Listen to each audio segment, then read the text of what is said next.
పేదవాడి పక్షాన నిలబడతాం, ప్రజా గొంతుకై నినదిస్తాం.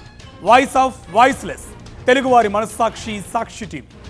సాక్షి టీవీ ప్రసారాల కోసం మీ స్థానిక కేబుల్ ఆపరేటర్ను వెంటనే సంప్రదించండి. అధికార దుర్వినియోగం, కక్షపూరిత రాజకీయాల లక్ష్యంగా సాగుతున్న కూటమి సర్కార్కు సుప్రీంకోర్టులో గట్టి ఎదురుదెబ్బ తగిలింది. జేసీ ప్రభాకర్ రెడ్డి అడుగులకు మడుగులొత్తుతూ వైఎస్ఆర్సీపీ మాజీ ఎమ్మెల్యే కేతిరెడ్డి పెద్దారెడ్డిని తాడిపత్రిలోకి అడుగు పెట్టకుండా అడ్డుకుంటున్న పోలీసులకు దిమ్మ తిరిగి షాక్ ఇచ్చింది.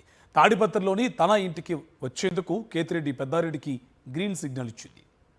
వైఎస్ఆర్సీపీ మాజీ ఎమ్మెల్యే కేతిరెడ్డి పెద్దారెడ్డి తాడిపత్రికి వెళ్లకుండా అడ్డుకున్న పోలీసులను సుప్రీంకోర్టు ఘాటుగా ప్రశ్నించింది. సింగిల్ జడ్జి ఇచ్చిన ఆదేశాల మేరకు పెద్దారెడ్డికి తగిన భద్రత కల్పించాలని ఆంధ్రప్రదేశ్ రాష్ట్ర ప్రభుత్వాన్ని సుప్రీంకోర్టు ఆదేశించింది.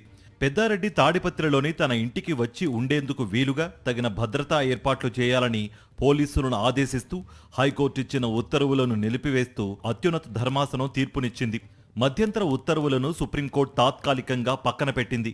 సింగిల్ జడ్జి ఉత్తర్వులపై పోలీసులు దాఖలు చేసిన అప్పీలును తేల్చాలని హైకోర్టుకు స్పష్టం చేసింది. సుప్రీంకోర్టు తీర్పుపై హర్షం వ్యక్తం చేశారు మాజీ ఎమ్మెల్యే కేతిరెడ్డి పెద్దారెడ్డి. తాను తాడిపత్రి వెళ్లేందుకు సుప్రీంకోర్టు అనుమతినిచ్చిందన్నారు. పటిష్ట భద్రత ఏర్పాటు చేయాలని సుప్రీంకోర్టు ఆదేశాలు జారీ చేసిందన్నారు.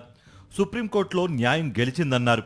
సుప్రీంకోర్టు తీర్పు కాపీలను ఎస్పీకి అందజేసి త్వరలో తాడిపత్రి వెళ్తానన్నారు పెద్దారెడ్డి. సుప్రీంకోర్టు ఆర్డర్ను స్వాగతిస్తున్నాను. వచ్చిన ఆర్డర్ను ఎస్పీ గారికి ఇచ్చి నేను తాడిపత్రికి పోయేదానికి ప్రయత్నిస్తాను. ఏపీలో రాజ్యాంగ సంక్షోభం ఏర్పడిందన్నారు మాజీ additional advocate general Ponnavolu Sudhakar Reddy. మాజీ ఎమ్మెల్యే పెద్దారెడ్డి తాడిపత్రి వెళ్లడానికి వీసా కావాలా అని ప్రశ్నించారాయన. కోర్టు ఆదేశాలను పదే పదే పోలీసులు ధిక్కరిస్తున్నారని మండిపడ్డారు. తాడిపత్రి పోవడానికి వీసా తీసుకోవాలన్నా, అనంతపూర్ ఎంటర్ కావడానికి వీసా కావాలన్నా, ఆంధ్ర రాష్ట్రంలో బతకడానికి H1B వీసా కావాలన్నా, గ్రీన్ కార్డు కావాలని ప్రభుత్వాన్ని ప్రశ్నిస్తున్నా. అని విచిత్రం ఏంటంటే ఈ రాష్ట్ర ప్రభుత్వం లా అండ్ ఆర్డర్ ఫెయిల్ చేస్తుంది. కోర్టు వారు ఇచ్చినటువంటి ఆర్డర్ని ఖాతరు చేయలేటువంటి పరిస్థితి. ఒక ప్రాథమిక హక్కులు, ఆయన యొక్క constitutional rights were denied for 1.5 years.